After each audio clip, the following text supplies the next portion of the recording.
Welcome to the SkullKing Football Podcast, presented by Fox DFS Firelines. Now, here are your hosts, Justin and Ryan Skullrood. Hello and welcome to the SkullKing Fantasy Football Podcast. My name is Ryan Skullrood. I will be your host tonight. Looks like we're doing another solo show tonight. Justin had has been a little bit under the weather and had some homework that needed to be finished up, and so it's just you just get the founder tonight. We've got a good show for you tonight. We've got a couple of big announcements. We're going to be going over some news and notes, a little bit of injury stuff that needs to be addressed, and then we'll be going over some good pickups for your waiver wire for going into Week 10. We got a whole bunch of teams on bye again this week, just like we did in Week 9. So we want to make sure that you have the guys that you need to fill out your roster and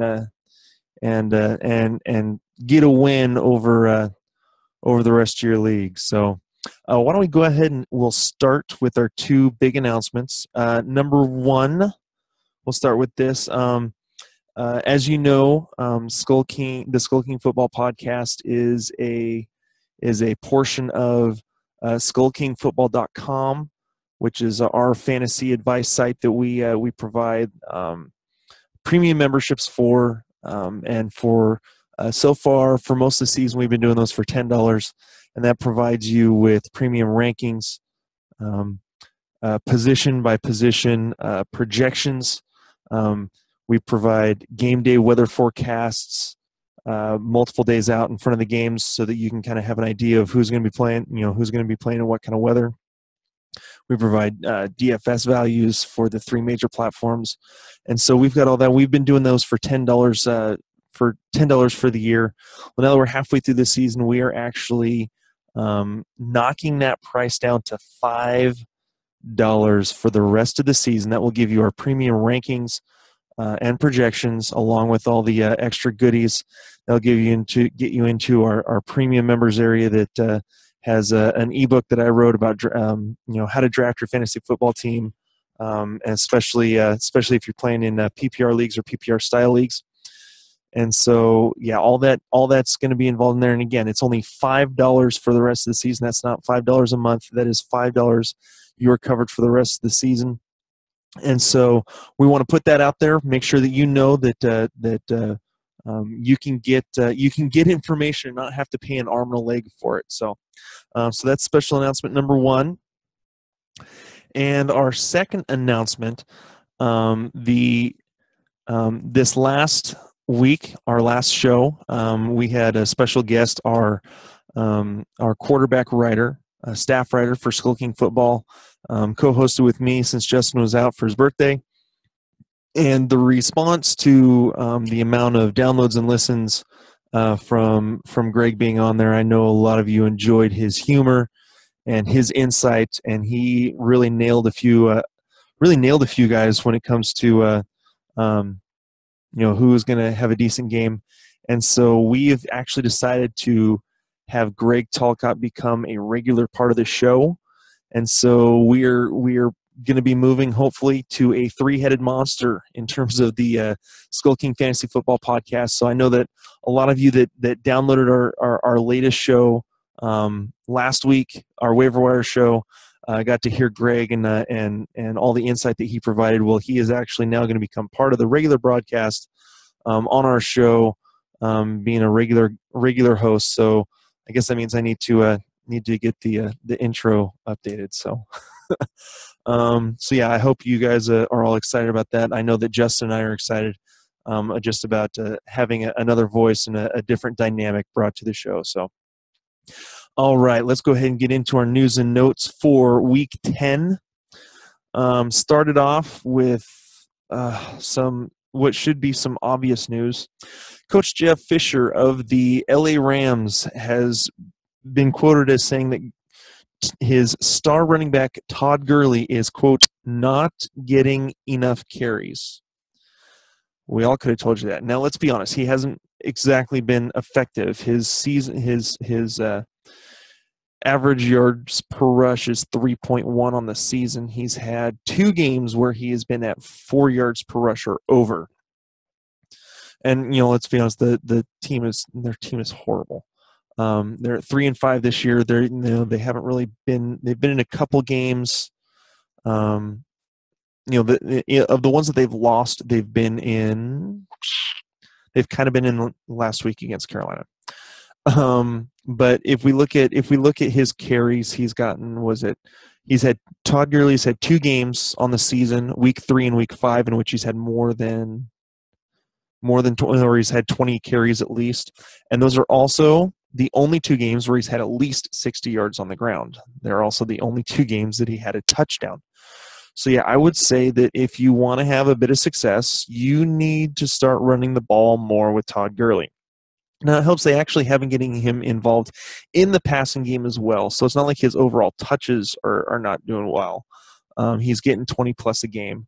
And if we look at even his receiving yards, he's got almost 200 receiving yards on the season, considering that, and 25 receptions. He finished last season with like 35 receptions. So he's on a decent pace. He's on a pace for 50 receptions on the season, which for a running back, is good for a running back. So but yes, he needs more carries, and he needs an offensive line that's gonna really actually block for him.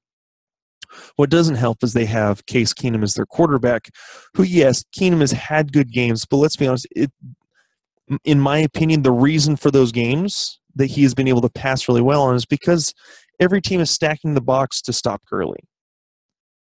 So if you can stop Todd Gurley, yeah, you force Case Keenum to throw the ball on you. Well, he has been successful in a few games, but overall, he hasn't been the reason that they've won. I want to say Keenum had a good game week 3 against Tampa Bay.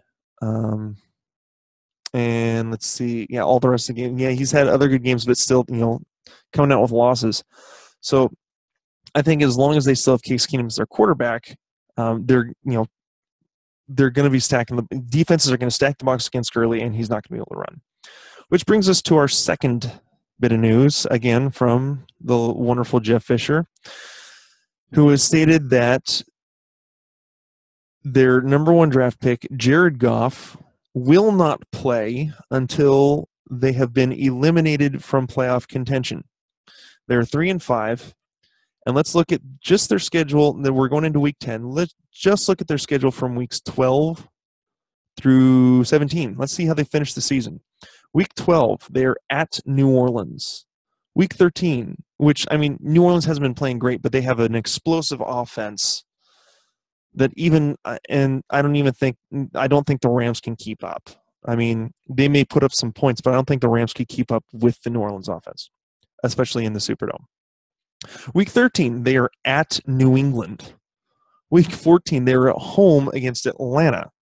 Week 15, they are at Seattle, which, again, they tend to play. I've said this, we've said this even early in the year. I was not surprised when the Rams beat Seattle in week 2.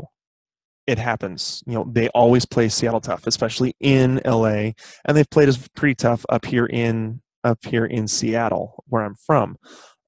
So, I could see that being a tough game. It is the Thursday night game, and Seattle plays extremely well in primetime. But so, yeah, playing against Seattle on the Thursday night game at Seattle. Then, week 16, bit of a revenge game, I guess, for the week 1 embarrassment against San Francisco. That'll be at home.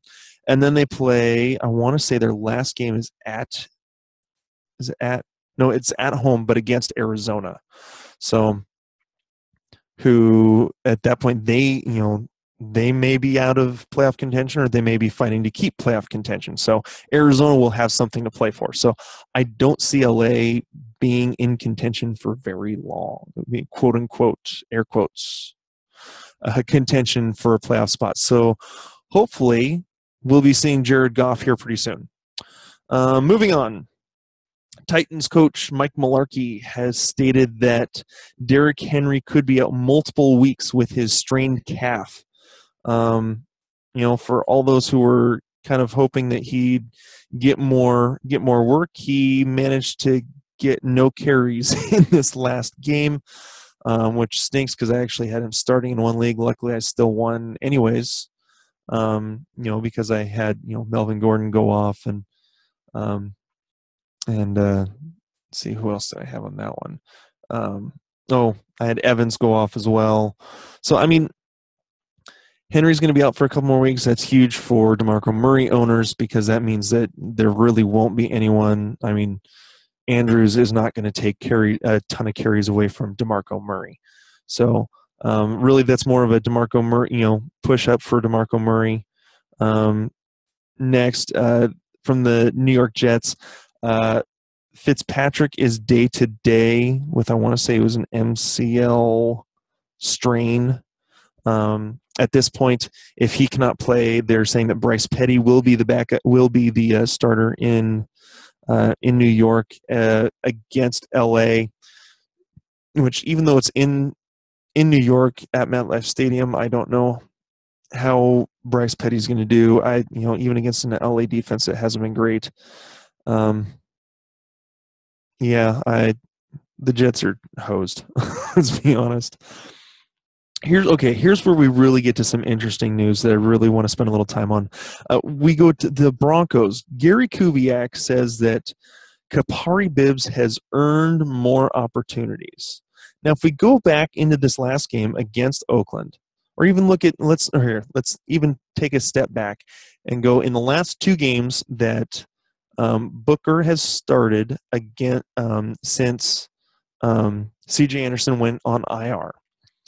19 carries for 54 yards against San Diego for a 2.8 yards per carry and managed to get a touchdown in there. He also had 5 receptions for 30 yards. Then in week 9 against Oakland, he had 10 carries for 22 yards and a whopping 2.2 yards per carry, 1 catch for 8 yards. So he had 11 total touches. Let's go to Kapari Bibbs. In this game, against Oakland, he had 3 total touches. The difference was he went 2 for 11 yards at 5.5 yards per carry and had a catch on a screen pass in which he made every single Oakland backfield defensive back look like an idiot and managed to scamper for 69 yards on the touchdown. So in 3 touches, he manages to get, 80 yards compared to Devontae Booker's 30. And I think what I'm seeing here is that Booker can't necessarily handle the main load by himself. He needed to be a complementary back. Kapari Bibbs, I think, going into next week, which I want to say is against New Orleans. Is that who they're playing? No, who's Denver playing next week? Yes, Denver's playing against New Orleans, whose run defense is almost non-existent. This could be one of those weeks to play Kapari Bibbs, possibly start him. You'll want to wait to kind of see through the rest of the week. Here's the second half of this. NBC Denver believes that Kapari Bibbs could supplant Devontae Booker in Week 10. That's going to be against New Orleans. Let me check the schedule just to make sure. Yeah, so this is for all those people who are all over Booker to take over the role. He hasn't performed all that well, so it could be that Kapari Bibbs manages to do this. So this is information that you want to kind of. It could all be just speculation, but watch this. If you've got a roster spot, go after Kapari Bibbs. He's not very well owned. This could be a week to really get something going with him. So, going to the Packers. Ty Montgomery was on a snap count and lost to Indianapolis. Apparently, he still had a pretty decent game. It wasn't great by any standard. The Green Bay offense really couldn't seem to get much going. He had 3 receptions for 38 yards, and 7 carries for 53. So he's still running the ball effectively. He just with the sickle cell trait that kept him out in week 8. They're just trying to manage his snaps a little bit to see how he could hold up. I would expect in week 10 for if he's still on a snap count for that to be expanded and for him to get a bit more work. So Redskins coach Jay Gruden has now considers Rob Kelly the team's early down back coming off the bye week going into week 10. Now, I wouldn't necessarily automatically run out and get Robert Kelly simply because the rest of the schedule does not necessarily play out very well for him. Let's see, there it is. So yeah, for the rest of the season in week 10, Minnesota, then Green Bay, Dallas, Arizona, you look at the next 5 weeks, they've got a rough bunch of matchups against very good run defense teams. So really all that means is all you Matt Jones owners are hosed.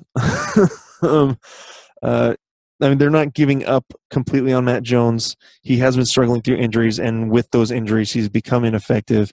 And on top of that, he's also had problems holding on to the ball. So really, like I said, I wouldn't necessarily go out and grab Rob Kelly, unless you're absolutely desperate and you need a body to get a couple yards.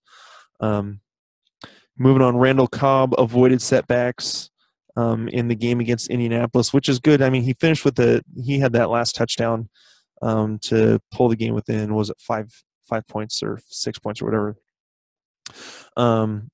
The fact that he managed to keep from injuring the hamstrings even worse. I want to say it was a hamstring. Keep them from injuring even worse is great. And so he should be in good shape for their next matchup. Spencer Ware is still in concussion protocol, which really that's a problem for Kansas City if they are not able to effectively run the ball. We have seen now, if you remember last year when Jamal Charles went out, Charkandrick West took over the main role for, was it 2 or 3 games, and played pretty well. Spencer Ware took over that role from Charkandrick West down the stretch. This year, when Jamal Charles was out, it was all Spencer Ware. And I think that we've seen in this last game where we all thought that West had a pretty good matchup, that he just wasn't effective. No, it doesn't help that, yes, Spencer Ware was out, and West seems to be more the kind of the pass-catching back and kind of a scat back. And also on top of that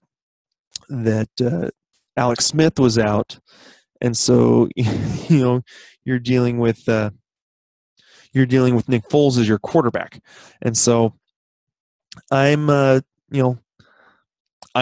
cautious about Spencer Ware being able to play this next week. If he is still in the concussion protocol, I don't believe he's practicing either. And so this could have some long-term effects. Hopefully he can get healthy and get back on the field, not only for fantasy players, but also for the Kansas City Chiefs. Tevin Coleman of Atlanta was working on a side field in Monday's practice. He is still not actually on the practice field. He has not been working out actually with the team. He's been doing side drills by himself, which means that it's still Freeman's job. It's still Freeman, and I want to say who they've got, Teron Ward, helping him out, kind of giving him spelling him during the games. Eagles, Doug Peterson has now confirmed and admitted that Darren Sproles is the lead back. So he's basically admitted what the rest of the NFL world has kind of seen from the last few weeks. Honestly, Sproles is getting all the touches, all the carries. I do believe that this hurts the effectiveness of Philadelphia's offense with Carson Wentz as the quarterback, being a rookie. So I think that really they need to find an effective running game. I don't think Darren Sproles is that. I think he's best suited as a complementary back. And so maybe they can get Wendell Smallwood going or something to be able to take some pressure off of Carson Wentz. On to the Bucs and the three major injuries that they're dealing with. Mike Evans is practicing. He's been in the concussion protocol after that massive hit that he took on Thursday night. So it looks like he should be able to come back and should be good to go for this next Sunday. Doug Martin is still not practicing with his hammies, which we all expected. I don't see him coming back here anytime soon. And Jameis Winston has actually been able to practice without a brace on his knee after he looked like he kind of screwed his knee up a little bit. He is practicing without a brace, able to move around all right. So going on, Baltimore Ravens, Steve Smith has been removed from the injury report, but he was held out of Monday's walkthrough. I believe they are the Thursday night game against Cleveland. It'll be interesting to see what the color rush jerseys are like for that one. And it looks like that is all of our news and notes that we have so far for this week. We'll go ahead and move into our waiver wire pickups. I got to admit, with the amount of injuries that have happened this season, the amount of buys bye weeks that are teams on bye that are this past week and this week, I don't like a lot of the options for the waiver wire, but we're going to go ahead and give you a few of these anyways. So at quarterback, I know that Greg Talcott would be ashamed for me to say this, but I have Jay Cutler as a waiver wire pickup. If you're like me, you maybe have you've got Matthew Stafford as your starting quarterback. He's on bye this week, week 10. I kind of like Jay Cutler against Tampa Bay. Cutler's only 8% owned. Tampa Bay is 27th in pass yards given up, and they are 29th in total points given up per game. In terms of fantasy points on Yahoo given up per game, let's see. Go to week 10. There we go. Like I said, we're all professional here at this podcast. Fantasy points that they give up the sixth most to the quarterback position.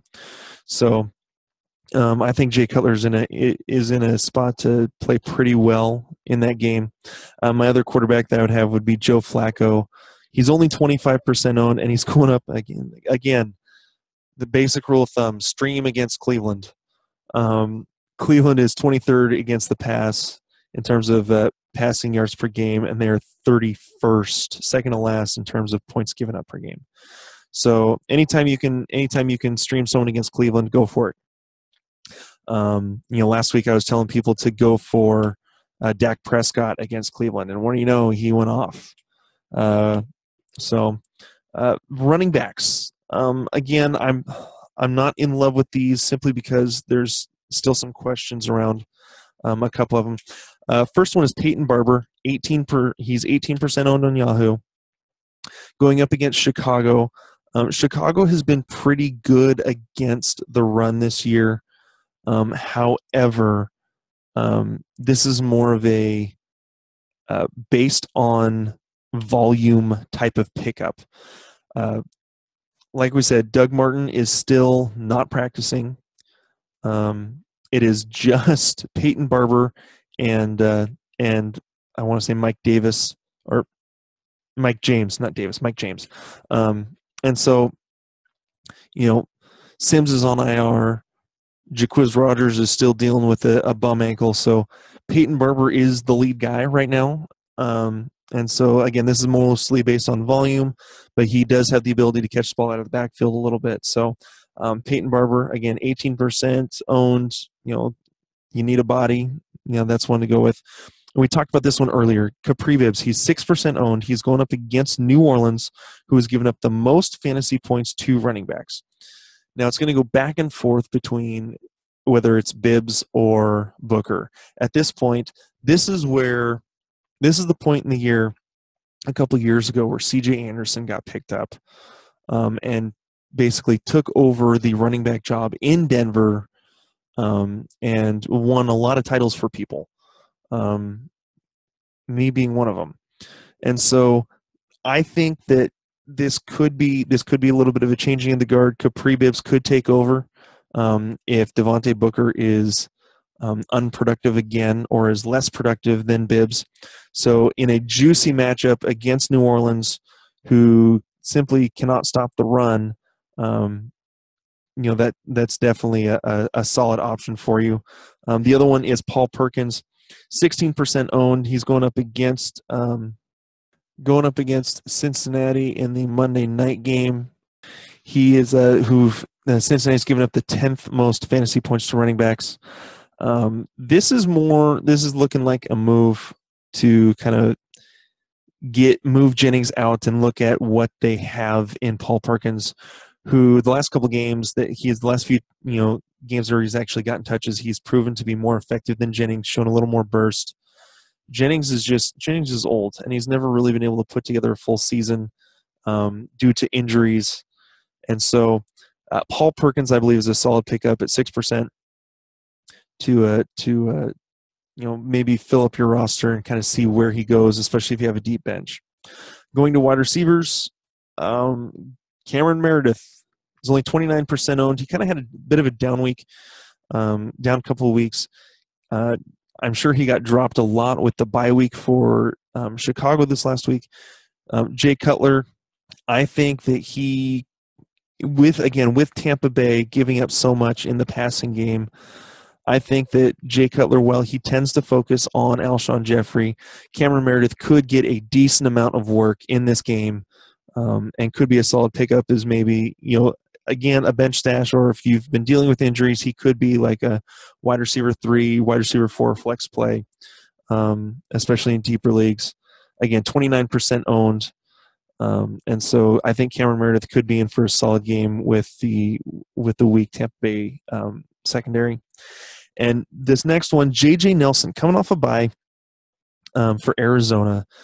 Before the bye week even started, Bruce Arians was already saying that J.J. Nelson has become a starter on the offense, which means he has taken over Michael Floyd's role, who had continued to drop passes through the last few weeks going into the bye. And so Michael Floyd, like we've said, who is having one of the worst contract years ever, has basically opened the role. J.J. Nelson took it over in that game against Carolina with a couple of touchdowns, very effective. And so he is only 14% owned, so I would hop on that if Carson Palmer can manage to get the ball downfield. He is definitely someone that I think that is worth owning and could be an explosive flex play for you going down the road. We're moving to the tight ends, and again, this is here we go. Week 4 in a row. Last week we didn't say it because he was on a bye week. You should all know who I am going to say that you need to pick up at tight end on the waiver wire. He's only 11% owned. I can somewhat understand because of the bye week, but his usage, his ownership is going to jump. So if you can get in on this and you need tight end help, do it.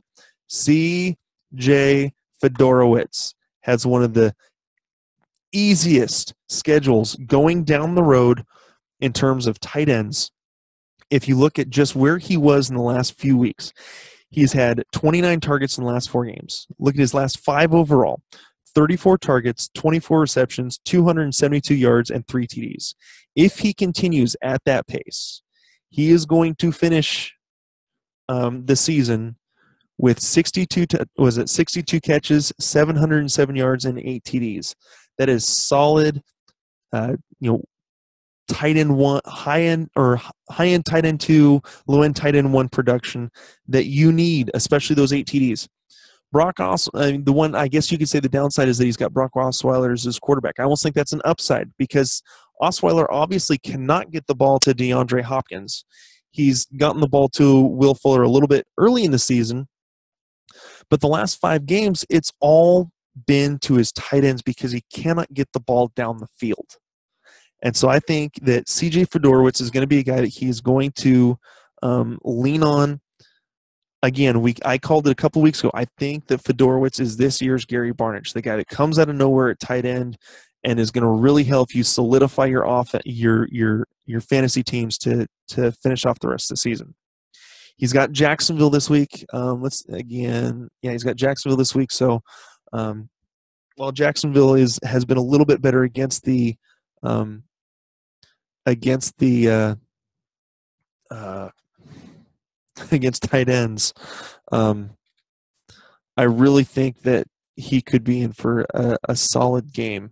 Again, going back, Jacksonville, Oakland, San Diego, Green Bay, Indianapolis, Jacksonville, Cincinnati, Tennessee. He has some easy matchups coming up that I really think that he could be a solid play for you. And then one more tight end, because I couldn't find anyone else that I liked under 50% owned, which I try to keep it at for our waiver wire pickups. I had to go up a little bit to 55%. Dennis Pitta, again, Baltimore going up against Cleveland. They give up the second most fantasy points to tight ends. So, like I said, again, you stream against Cleveland. And he has a pretty good rapport with Joe Flacco. Now, Pitta has kind of been, I don't want to say phased out of the offense the last few weeks, but he hasn't played well. I mean, he hasn't really gotten a whole lot. He had 3 targets, 2 catches, 14 yards, which is somewhat concerning. However, before that, it was 8 for going backwards. Week 7, 10 targets, but only 4 catches. Week 6, 10 targets, only 6 catches, 8 for 7, 5 for 3, 8 for 6, 12 for 9. So, I mean, he's been targeted a whole bunch. This last week was a little bit, not so great, but again, he's going up against Cleveland. That's a solid play. General rule of thumb, you stream against Cleveland. And so then let's kind of look at our defenses. The defenses we want to look at for this week in our waiver wire pickups. At 42% owned, we have Houston's defense going up against Jacksonville. I've seen a pundit / fantasy football guy say that he always streams defenses against Blake Bortles simply because, especially this year, so because he's throwing so many interceptions. He's not throwing the ball well. I mean, yeah, he exploded at the end of this last game. At the end of his last game for a whole bunch of yards and a couple of TDs. But overall, Bortles is terrible. He's now brought in a quarterback guru to try to help him out with his arm motion. We'll see if that works. But for the most part, I like the stream against Bortles. Houston's defense hasn't been great, but they haven't been terrible either since J.J. Watt went out. So, and then the other one, surprise, surprise, Baltimore's defense, only 41% owned. Stream them against Cleveland because, again, we always stream against Cleveland. Cody Kessler has been named the quarterback again. They want to see what they've got with him.